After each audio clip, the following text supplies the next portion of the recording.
more time. Thank you for coming back. We have another video we want to bring to you today. This one is going to be called the point versus the facts. A lot of times we've had in the forums and different conversations, we've had a multitude of facts and we had different points. This leads us to heated debates, heated discussions. It leads us to discord, a lot of unhealthy situations. So what we want to do is we want to, in the context of a relationship, we want to say that the woman can have plenty of facts, a lot of truth on her side. Just mounds and mounds of information that's truthful, it's exact, it's right on. On the man's side, it's many facts. He's dead, spot on, a lot of truth into what he's saying. The problem with the point versus the facts is facts can be usually negated by a valid point. So no matter how many facts you have, if you have two different points, it makes the conversation discord. It gives it discord. It gives a lot of dysfunction. So in a relationship, you can have a man and a woman. They're in a heated debate, a heated argument. When she has her facts, he has his facts. Many times in our communication is lost in translation. First, the person has to hear what you're saying. And once you know that they're hearing what you're saying, then you have to know how that sits with the individual. What you're saying, how do they perceive it? How are they taking it? So if you're in a debate with your spouse, your husband, significant other, when you're in these debates and you have facts, you have to understand that you need to have a common ground and have one point. Because all those facts are insignificant if you have two different points. So we've all seen somebody in a heated debate, relationship, sitting around family, maybe some friends, and we see both sides. She's dead on with her facts. Everything she's saying is right. He is dead on. All his facts line up. But you see both sides. So their communication is getting lost in translation. Either they have two different points or they're not hearing one another. But because you're sitting there and you get to hear it, so you can be the translator in that situation sometimes, and then maybe not. So because we lose that communication and translation, the point versus the facts is so universal and so relative, I want to even go further. I want to take it away from relationships and then bring it back. We're going to say the point versus the facts again. We've all been in middle school, or we've been in high school, or college, and we've been taking a test.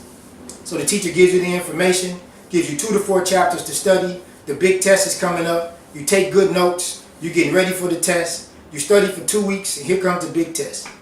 You studied hard, and you know you're ready to ace this test. The big day is here. You're anxious. You're fired up. You're ready to go.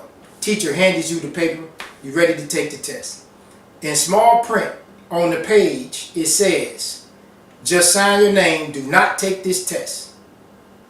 The teacher put on the paper, do not take this test. The teacher's communicating with you, but you didn't translate that properly. You didn't pay attention.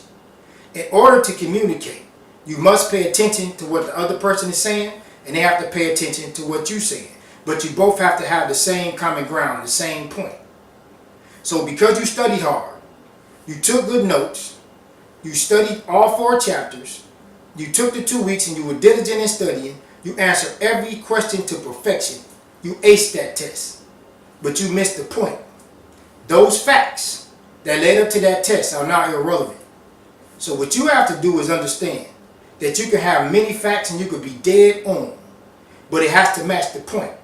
The point is, the teacher was trying to show you that you have to pay attention. That's the point. It's not the fact that you aced the test and you studied and you did everything that you were supposed to do. So we're coming back to the relationship piece. Because that communication is usually lost in translation, I have to thank Dr. Haggard. Dr. Haggard has been to every forum that I've had in Nashville. He tried to make the ones out of town, Atlanta, Huntsville, and around, but he's tied up and he's diligent, and I'm trying to help you understand. He helps me get this information and use this as tools and resources so we can make these videos. The 2 things that he taught me, the 2 questions that he taught me to ask when I'm trying to help people in relationships, he'll ask me, he'll say, first you ask them, tell me what you heard me say, or tell me what you hear me saying. Because you have to, in order to communicate, a person has to be listening and hear what you're saying. And if they can repeat it back in their own words, that means they heard you. That's good. Now we can move on to the second question. He told me to ask, how does that make you feel, or what does it make you think when you hear what I'm saying to you? When you hear this, the information I'm giving you, when you hear my facts, you hear my perspective, how does it make you feel? What does it make you think? Now right here, if the person if it makes them feel some kind of way, if they disagree, if they have a negative, if they put in a negative light on what you're saying, you need to stop that conversation, because now you know that you have two different points. They don't care what you say because it's making them feel negative or some kind of way. So it negates your facts to them. Not that your facts are not important, and not that your point is not valid.